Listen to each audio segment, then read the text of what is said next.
हार्दिक अभिनंदन करती हूँ।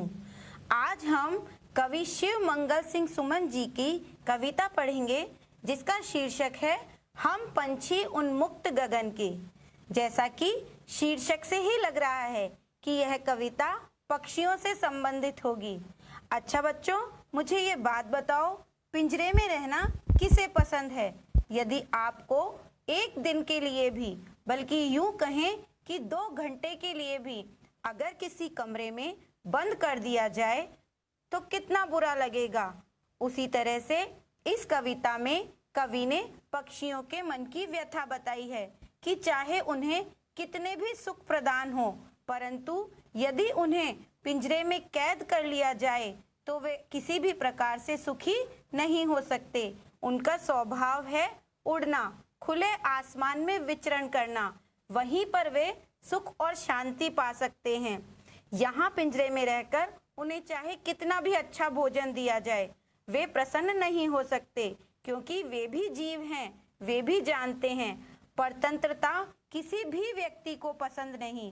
यहाँ आज प्रत्येक व्यक्ति स्वतंत्र रहना पसंद करता है, स्वतंत्रता से अपने विचारों को अभिव्यक्त करता है।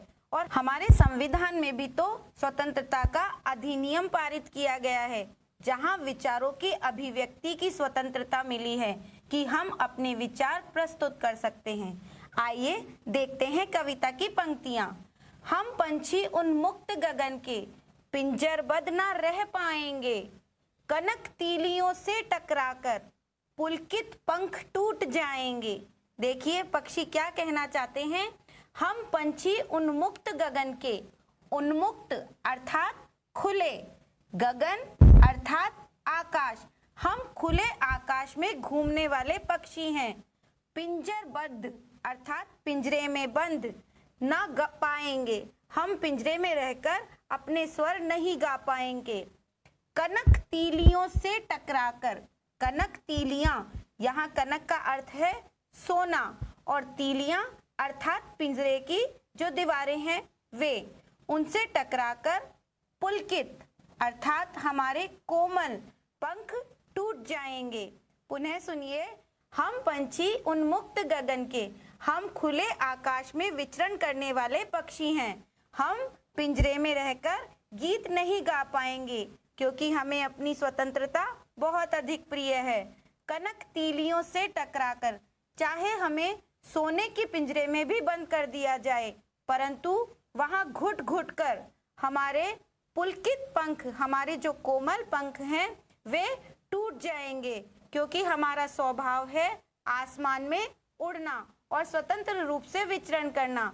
वहीं पर हम प्रसन्नता का अनुभव करेंगे, चाहे हमें वहां जो भी मिले, दुख मिले, सुख मिले, सर्दी मिले, चाहे गर्मी मिले, परंतु हम खुले आसमान को ही अपना घर बनाकर वहीं घूमना चाहेंगे। दूसरा पद देखिए, हम बहता जल पीने वाले, मर जाएंगे भूखे प्यासे, कहीं भली है कटुक निबोली, कनक कटोरी की मैदा से। कितनी सुंदर बात पक्षियों के द्वारा कही गई है। हम बहता जल पीने वाले, आप जानते हैं कि जो पक्षी होते हैं या हमारे जो भी जीव जंतु होते हैं वे सभी नदी का बहता हुआ जल पीते हैं। उन्हें कटोरी में या किसी टैंक में पानी की आवश्यकता नहीं होती, उन्हें नदियों का खुला जल अच्छा लगता है, वही उन्हें मधुर लगता है। तो ये पक्षी भी यही कह रहे हैं, हम बहता जल पीने वाले हैं, हम नदी का मीठा जल पीने वाले हैं, मर जाएंगे भूखे प्यासे। हमको अगर पिंजरे में रखा गया तो हम भूख और प्यास से व्याकुल होकर मर जाएंगे, अर्थात अपने प्राण त्याग देंगे। कहीं भली है कटुक निमोली, यहाँ कटुक शब्द का अर्थ है कड़वी। निमोली, नीम तो आप जानते ही हैं, उसका फल कितना कड़वा होता है। कटुक निमोली अर्थात कड़वी नीम का फल। कहीं भली है कटुक निमोली मतलब हमें बहुत अच्छी लगेगी, जो कड़वी निमोली का फल है वह भी हमें मीठा लगेगा। कनक कटोरी की मैदा से, कनक शब्द पुनः आया है, अभी आपको बताया था। कनक का अर्थ है सोना।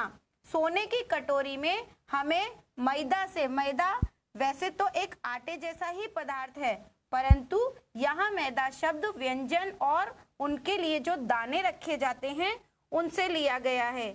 वे कह रहे हैं चाहे हमें सोने की कटोरी में भी बहुत अच्छे अच्छे दाने आप लोग दे दो, परंतु क्योंकि हम पिंजरे में बंद हैं इसलिए हमें वह बिल्कुल भी रास नहीं आएगा, हम उन्हें खाना बिल्कुल पसंद नहीं करेंगे।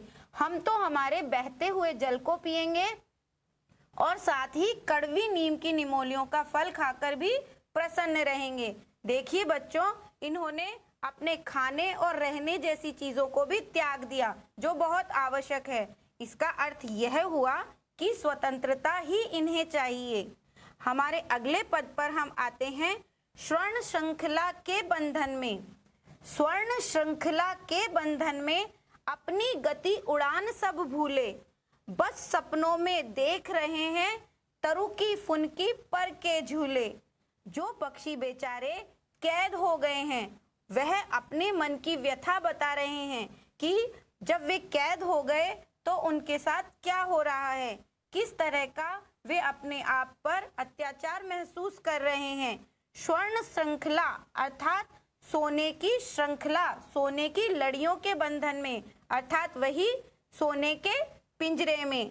अपनी गति उड़ान सब भूले, जो हम बहुत अच्छे वेग से आसमान में उड़ान भरते थे, ऊंची ऊंची उड़ान लेकर हम आगे तक पहुंचना चाहते थे, अब इस पिंजरे में, सोने के पिंजरे में रहकर हम अपनी उस उड़ान को उड़ना भी भूल चुके हैं। बस सपनों में देख रहे हैं, अब केवल उन्हें इस बात के सपने आते हैं। किस बात के? तरु की फुनकी पर के झूले। तरु अर्थात वृक्ष, फुनकी अर्थात टहनियां। जो वृक्षों की ऊंची ऊंची टहनियां हैं उन पर बैठकर हम किस प्रकार से झूला झूलते थे और आनंद से विचरण करते थे, अपने साथियों के साथ मदमस्त होकर चहचहाट करते थे।